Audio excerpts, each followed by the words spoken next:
let me go back to the question I sort of alluded to earlier, Hannah, and that is the goal here, the human component of this, to get peaceful protesters to be less than peaceful, to kind of the interaction sort of between these ICE agents and some of these government officials, making it so combustible, if you will, that it's going to create a problem. I feel like they have a vested interest in trying to make this seem out of control.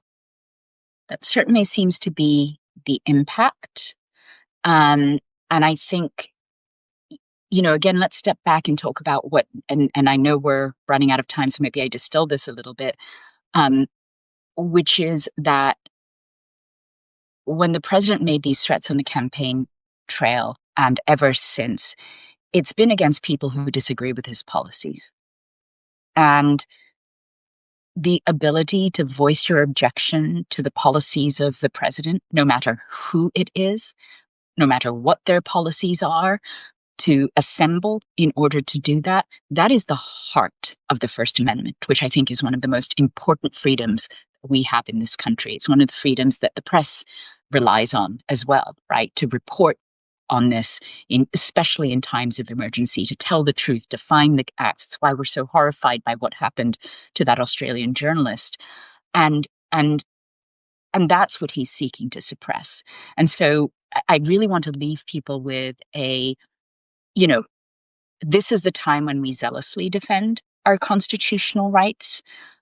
This is the time that we recognize that we do have these rights that we hold dear, that is part of what makes us a democracy. And this action that the president has taken is dangerous, and it is undermining democratic accountability. But those constitutional rights still hold. They absolutely apply to the troops. I keep thinking it doesn't matter what uniform you wear or who's carrying a gun. The First Amendment applies. The Fourth Amendment applies. The Fifth Amendment applies. And we still have those protections.